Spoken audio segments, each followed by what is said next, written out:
গোপালগঞ্জে জাতীয় নাগরিক পার্টির সমাবেশকে কেন্দ্র করে সহিংস সংঘর্ষের ঘটনায় ৫ জন নিহত ও শতাধিক আহত হওয়ার পর পুলিশের উপর হামলা, গাড়ি পোড়ানো ও ভাঙচুরের অভিযোগে সন্ত্রাসবিরোধী আইনে মামলা করেছে পুলিশ। মামলায় ৭৫ জনের নাম উল্লেখসহ অজ্ঞাত আরও ৪০০ জনকে আসামি করা হয়েছে।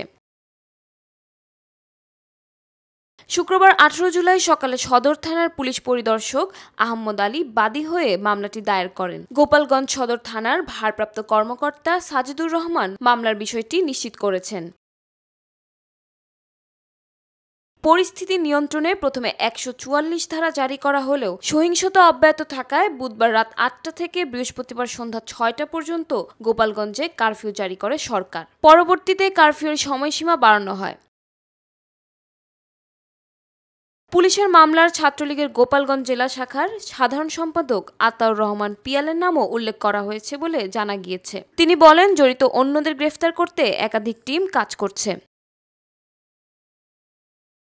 এদিকে এনসিপির কেন্দ্রীয় নেতারা অভিযোগ করেছেন, গোপালগঞ্জে শান্তিপূর্ণ কর্মসূচিতে পরিকল্পিতভাবে হামলা চালিয়ে তা ভণ্ডুল করা হয়েছে। ঘটনার পরপরই তারা সেনা পুলিশের নিরাপত্তায় গোপালগঞ্জ ছেড়ে খুলনার দিকে রওনা হন। সাম্প্রতিক এই সংঘর্ষ এবং পুলিশি পদক্ষেপ এনসিপির জুলাই কর্মসূচিকে ঘিরে দেশের রাজনৈতিক উত্তেজনা আরও বাড়িয়ে তুলেছে।